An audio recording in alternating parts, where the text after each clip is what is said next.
Hey, this is Tony from the Cold Case Project, where we focus on unsolved cases across the United States. Our mission is to bring attention to these unresolved mysteries that need your help. All the information we cover in these cases is readily available on the internet, but we rewrite and repurpose it for the purpose of these videos. Our goal is to spread the word about the thousands of unsolved cold cases still out there. Thank you for watching. If you want to help shed light on these cases, make sure to like and subscribe for more content. Your support can make a difference.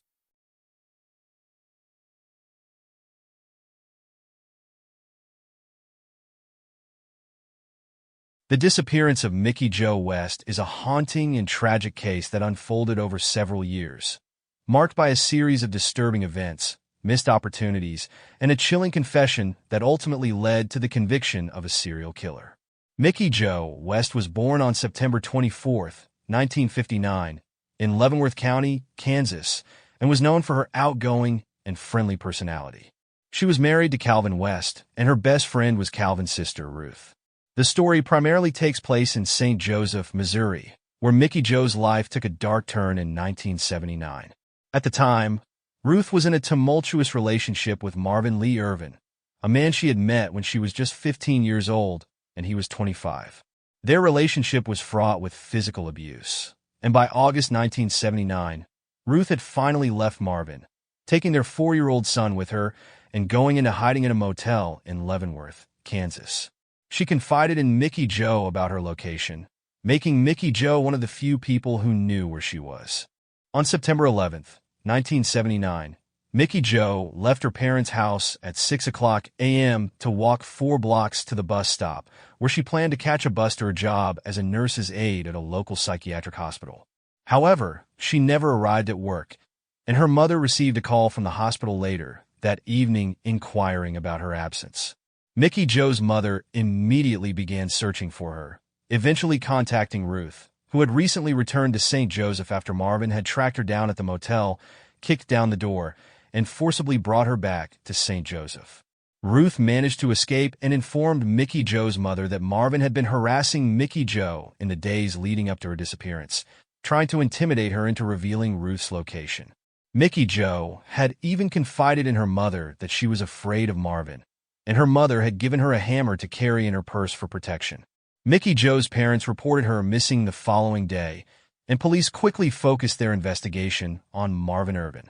Marvin admitted to harassing Mickey Jo, but denied any involvement in her disappearance.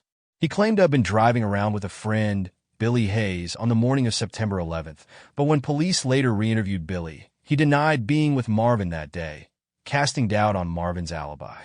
Despite this, police were unable to gather enough evidence to charge Marvin, and the case went cold.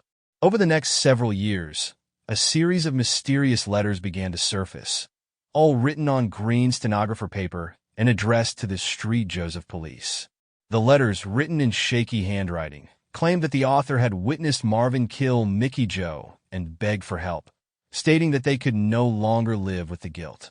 The letters also mentioned that Mickey Jo's body had been hidden in a cornfield near White Cloud, Kansas. Police brought in an FBI profiler, who determined that the letters were genuine and likely written by someone with a personal connection to the case. However, despite extensive investigations, the author of the letters was never identified. In 1988, Marvin Irvin was arrested in Jefferson, Iowa, after pulling a gun on his girlfriend, Tammy. During questioning, Tammy revealed that Marvin had bragged about killing a woman in St. Joseph who was related to his ex-wife, Ruth, and that he had buried her body in a cornfield. This information led police to re-examine Marvin's possible involvement in Mickey Jo's disappearance. They also discovered that Marvin had a history of violence and manipulation, having groomed and abused multiple young women, including Ruth and another girlfriend, Amy, who had been 16 when she began dating Marvin while he was still married to Ruth. Amy later told police that Marvin had confessed to killing Mickey Jo, claiming that he had followed her to the bus stop, attacked her, and forced her to reveal Ruth's location before killing her and burying her body with the help of another girlfriend, Sandra. Sandra, who was granted immunity in exchange for her cooperation, described how she had helped Marvin carry Mickey Jo's body to a cornfield near White Cloud, where Marvin shot her twice to ensure she was dead before burying her. Despite these chilling confessions, police were unable to locate Mickey Jo's remains. In 1990, Marvin was arrested again after two more women, Patricia Rose and Crystal Simmons, went missing in St. Joseph. Both women were brunettes in their 20s, and both were last seen leaving local bars with a man matching Marvin's description, a black man missing his two front teeth. When police searched Marvin's home, they found bloody clothing and jewelry belonging to the victims, as well as a hammer believed to be the murder weapon. Marvin was charged with the murders of Patricia and Crystal, and during the investigation, he agreed to lead police to Mickey Jo's burial site in exchange for avoiding the death penalty. However, his directions led to a dead end, and Mickey Jo's body was never found. Marvin ultimately pleaded guilty to 3 counts of first-degree murder and was sentenced to 3 life terms plus 300 years in prison without the possibility of parole. The case of Mickey Jo West remains unresolved in one critical aspect. Her body has never been recovered, leaving her family without closure. The mysterious letters that surfaced over the years were never definitively linked to a specific individual, though investigators suspect that Marvin himself may have written them as a way to taunt police.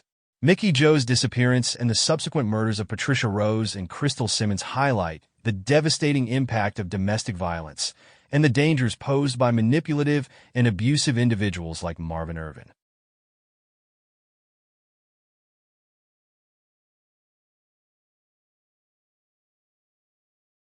Christina Whitaker was a young woman with a vibrant personality, known for her love of singing, dancing, and animals. She was a devoted mother to her 6-month-old daughter, Alexandria, and had a close relationship with her family, particularly her mother, Cindy Young, and stepfather, Alex, who raised her from the age of 2. However, Christina's life was not without its struggles. She had been diagnosed with bipolar disorder at 17 and struggled with mental health issues, including anxiety and suicidal tendencies.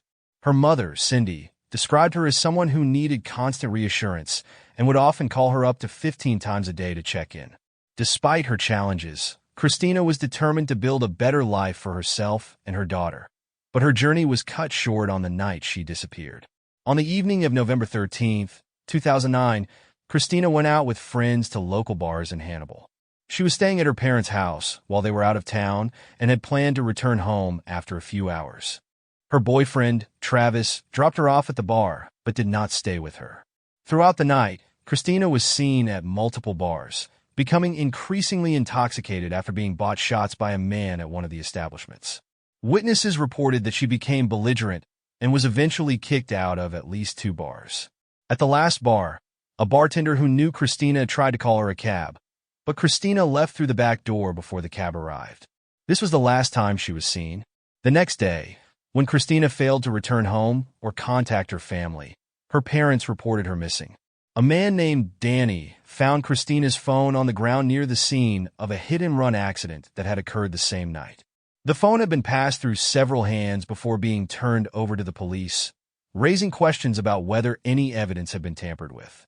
Despite the suspicious circumstances, the police did not immediately connect the hit-and-run to Christina's disappearance, and the investigation stalled. As the search for Christina began, her mother, Cindy, became her most vocal advocate, tirelessly distributing flyers and following up on leads. Cindy believed that Christina had been abducted and taken to Peoria, Illinois, a city known for its high crime rates and sex trafficking. Cindy received numerous tips from people claiming to have seen Christina in Peoria, but none of these leads panned out. Over the years, Cindy's efforts to find her daughter became all-consuming, leading her to sell her home and move into an RV to fund private investigations and searches. Despite her determination, the police remained largely unresponsive, leaving Cindy and her family feeling abandoned by the authorities. The documentary Relentless follows filmmaker Christina Fontana as she becomes deeply involved in the search for Christina Whitaker. Fontana initially believed that Christina was alive and being held against her will, but as the investigation progressed, she began to uncover a darker and more complicated story. The documentary reveals that Christina had a troubled past, including struggles with drugs and alcohol, which her family had initially concealed. Witnesses came forward to say that Christina had been involved with dangerous individuals, including a man named Darcy Bookie Morris, who was suspected of being involved in her disappearance. Bookie, a known drug dealer with a history of violence, was questioned by police but denied any involvement. As Fontana dug deeper, she discovered that Christina's disappearance might be linked to the criminal underworld in Hannibal, which is dominated by organized crime families known as the Roma or Romani Chill. These families, often referred to as asphalters due to their involvement in fraudulent paving schemes, have a long history of criminal activity in the area. Fontana learned that Christina's family had ties to these crime families, and there were rumors that Christina had been killed and her body disposed of in a well on a property owned by a prominent member of the Roma community, Glenn Leadbetter. Despite these leads, police were unable to obtain a warrant to search the property, and the investigation hit another dead end.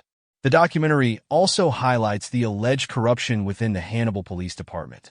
Former officers and investigators revealed that the department was plagued by misconduct, including officers engaging in sexual relationships with underage girls and protecting criminal organizations. Christina's mother, Cindy, claimed that Christina had been sexually involved with police officers and had worked as a confidential informant for the department. This revelation raised the possibility that Christina's disappearance was connected to her work as an informant, and that she may have been killed to prevent her from exposing sensitive information. Over the years, Fontana and her team of private investigators uncovered numerous leads, but each one seemed to lead to more questions than answers. They found bones and what appeared to be a restraint in a wooded area near Glenn Leadbetter's property, but the police dismissed the findings as junk and refused to pursue the lead further. Despite the lack of cooperation from law enforcement, Fontana continued to push for answers, even obtaining court records that confirmed Christina had worked as a confidential informant. However, the Hannibal Police Department denied any involvement with Christina, and the case remained unresolved. In the final episodes of the documentary, Fontana and her team focus on a tip that Christina's body may have been dumped in a well on a property that was once owned by Glenn Leadbetter. The current owners of the property refused to allow a search without substantial compensation, and without a warrant, Fontana was unable to investigate further. The documentary ends with no resolution, leaving viewers with a sense of frustration and sadness for Christina's family, who continue to search for answers. As the search for Christina continues, her family and the community hold on to hope that one day, the truth will come to light, and Christina will finally be brought home.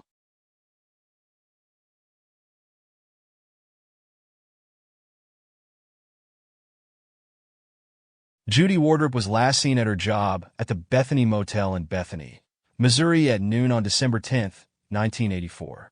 The Bethany Motel was her family's business, founded by her father, and she and her sister were its only employees. She had arrived at work that morning to start her shift, bringing along her beloved Lhasa Apso dog, Moppet. That day, Wardrop's sister was in Kansas City, Missouri, and when she returned to the motel that evening to start her own shift, she immediately noticed that something was wrong. Judy was nowhere to be found. The motel, which was almost always occupied and maintained by one of the sisters, was unattended, a highly unusual situation. Wardrop was known for being incredibly responsible and would never have left her duties without a word.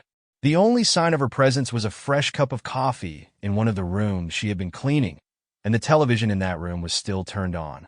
It was as if she had been interrupted in the middle of her work and simply vanished. Her sister, growing increasingly alarmed, contacted the police, who quickly launched a search of the area. However, despite extensive efforts, no trace of Judy was found.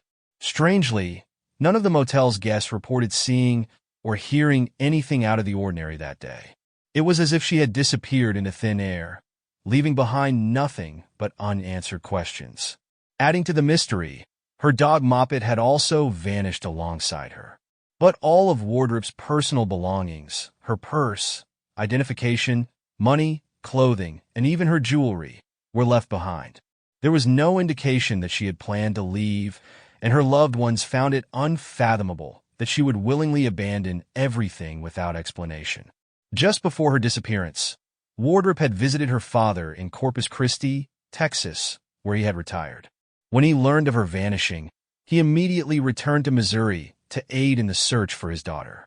Despite extensive efforts, the investigation led to no solid leads, and Judy Wardrop remained missing. While some speculated that she may have left voluntarily, her family rejected that theory outright. Though Wardrop's mother had suffered from depression and tragically ended her own life a few years earlier, Judy herself had never shown any signs of depression. In fact, she was actively preparing for the upcoming Christmas holiday, having already bought gifts for her family, another sign that she had no intention of suddenly disappearing. Her sister remained firm in her belief that if Judy had been able to reach out, she would have done so by now. Her father, who sadly passed away in 2010, had long held the belief that his daughter had not left of her own accord and that something sinister must have happened to her. To this day, Judy Wardrop remains missing.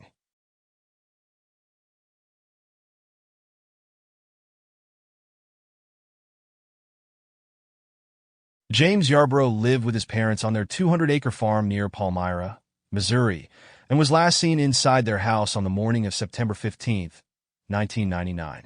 His mother noticed that he had left all of his personal belongings behind, including his wallet, which was unusual for him. She assumed he would return home shortly, since all of his vehicles were still parked near the family's property. However, as the hours passed and no word came from James, his mother began to worry. By noon, there was still no sign of him, and he has never been heard from again.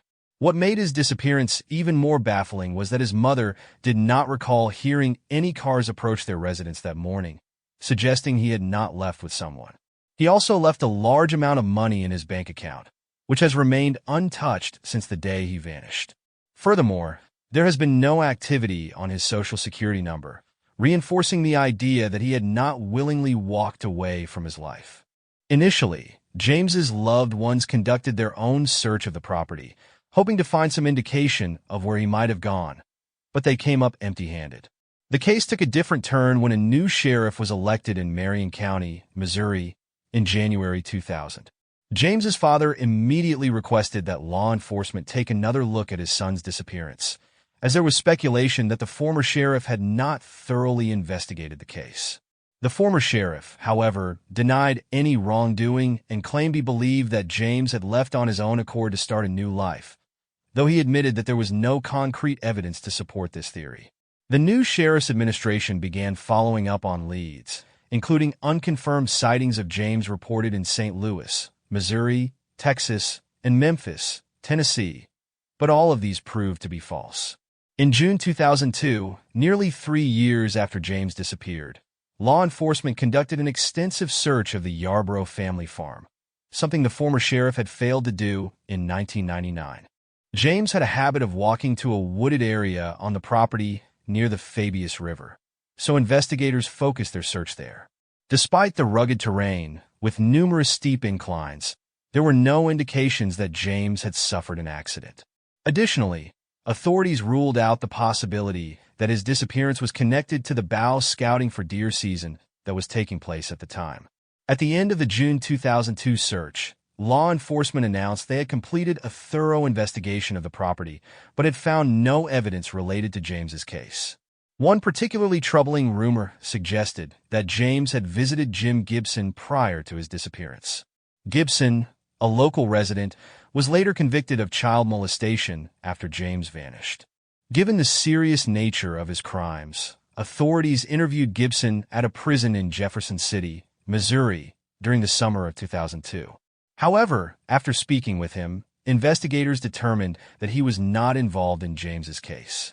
Despite this, law enforcement remained convinced that several individuals in the local area had knowledge of what had happened to James, but had not yet come forward. At the time of his disappearance, James worked as an asphalter for several local asphalt companies and had a reputation as a hardworking individual. He enjoyed playing pool, and his favorite drink was Mountain Dew.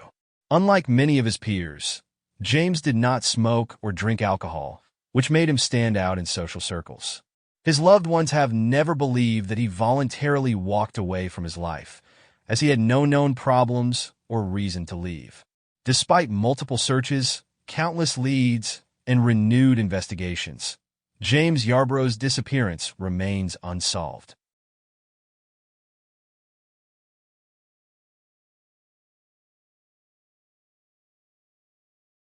In 1986, Sher and Jana Risinger walked into their home in Richmond, Missouri, and were never seen again. This cold case, which has not received the national attention it deserves, involves Sher Risinger, a 40-year-old mother, and her 16-year-old daughter, Jana. Sher was married to Ronald Risinger, and together they had 3 daughters, Lee, Christ, and Jana. Sher and Ronald had been married since 1963, and by 1986, their marriage was reportedly strained. On June 6, 1986, Sher and Jana were last seen entering their home after a night out. Sher had been playing cards with friends, while Jana had been out with her boyfriend and was dropped off just before her midnight curfew. After that night, neither Sher nor Jana were seen or heard from again. Ronald initially told family members that Sher had left him for another man, a wealthy veterinarian, and had taken Jana with her. He claimed they were happier than they had ever been and urged everyone to leave them alone. However, Sher's family found this story hard to believe, as Sher was deeply devoted to her children and would not have abandoned her older daughters, Lee and Christ, who were 22 and 19 at the time. Sher's foster parents had passed away, and her foster brother was much older, leaving her with little family to advocate for her. Sher's brother-in-law, Gail Risinger, Ronald's brother, was the first to raise concerns. In September 1986, Gail reported Sher and Jana missing to the police, as he found it implausible that Sher would leave without contacting her older daughters. Ronald's story about Sher running off with a wealthy veterinarian did not hold up under scrutiny. Investigators could not verify the existence of the man Ronald claimed Sher had left with, and Sher and Jana's personal belongings, including clothing, photographs, and even Sher's car, were left behind. Sher's last paycheck from her job of 12 years was also untouched, as was Jana's paycheck from her summer job. These details made it clear that Sher and Jana had not simply left on their own accord. The investigation into their disappearance revealed further troubling details. Earlier in 1986, the Risinger family had received threatening letters, one of which suggested they join a deceased family member, which they interpreted as a death threat. Additionally, friends and family of the Risingers experienced acts of vandalism, such as deflated car tires and broken windows. The FBI was called in to investigate these incidents, which were initially thought to be part of an extortion attempt. However, once the FBI became involved, the vandalism stopped, leading authorities to believe it was the work of local troublemakers who backed off when federal attention was drawn to the case. Despite these strange occurrences, the police focused their investigation on Ronald Risinger. He was the last person to see Sher and Jana alive, and his story about Sher leaving with another man was full of holes. Sher and Jana's social security numbers were never used again after their disappearance, and no school requested Jana's records, indicating she had not transferred to another school.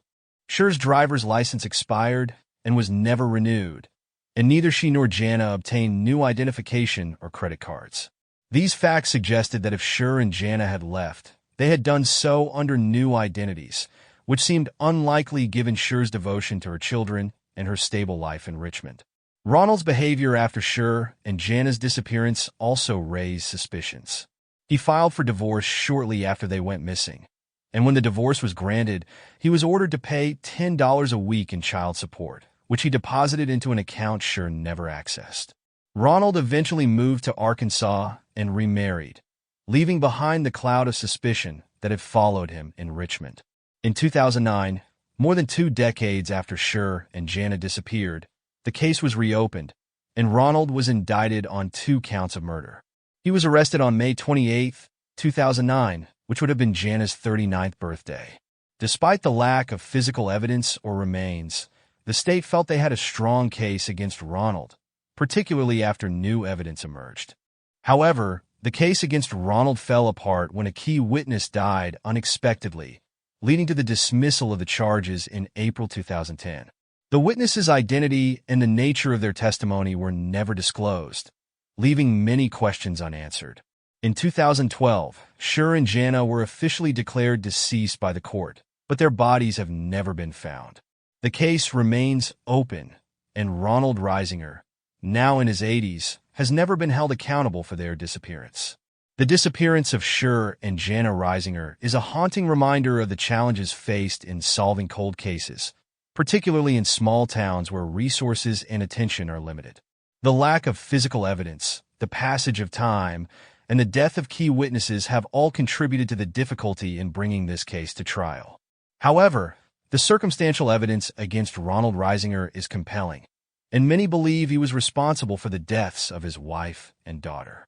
The case serves as a tragic example of how domestic disputes can escalate into violence, leaving families shattered and justice elusive. Schur and Jana's story is one that deserves more attention, not only to bring closure to their family, but also to highlight the importance of thorough investigations in missing persons cases. The passage of time has made it increasingly difficult to solve this case, but with advances in technology and the dedication of law enforcement and online sleuths, there is still hope that Schur and Jana's remains may one day be found, and the truth about their disappearance may finally come to light. Until then, their family continues to seek answers, hoping that justice will be served for Schur and Jana Reisinger. If you have any information about Schur and Jana Reisinger's disappearance, please contact the Richmond Police Department at 816-777-2234.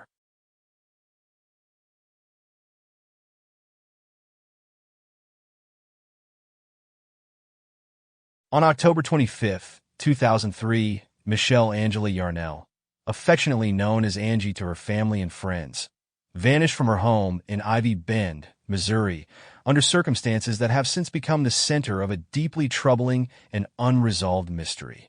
Angie, a 28-year-old woman with a free-spirited personality, was a devoted fan of Cyndi Lauper and had a profound love for animals, often caring for chickens, rabbits, and her beloved dogs. She lived a somewhat unconventional lifestyle, embracing a bohemian ethos that included living off the land, gardening, and even pursuing an interest in taxidermy. Angie's life took a dramatic turn when she met and married Michael Yarnell, a man described as intensely introverted and emotionally distant. Their marriage, which began in the late 1990s, initially seemed stable, but by 2003, cracks had begun to show. Michael had reportedly told Angie he intended to leave her, and their relationship had become strained, with Angie confiding in her mother about Michael's emotional abuse. On the day of her disappearance, Michael claimed he returned home from work to find Angie gone. He told her family that she had run off with another man, a story he repeated to law enforcement when Angie's mother, Mary Ann Asher Chapman, filed a missing persons report on November 1, 2003. Around 10 days after Angie's disappearance, Mary Ann received a postcard postmarked from Harrison, Arkansas, allegedly from Angie, stating that she and a man named Gary were headed to Texas and would contact her mother once they were settled.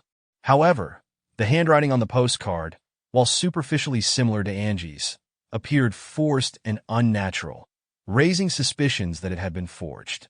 Despite these red flags, law enforcement initially accepted Michael's explanation and closed the case, only reopening it after Mary Ann's persistent efforts to keep the investigation alive. As the weeks turned into months, inconsistencies in Michael's story began to surface. Angie's family, who knew her as someone deeply attached to her pets and her home, found it highly unlikely that she would abandon her dogs, her belongings, and her life without a trace. Mary Ann and her husband visited the Yarnell property shortly after Angie's disappearance and noticed alarming changes.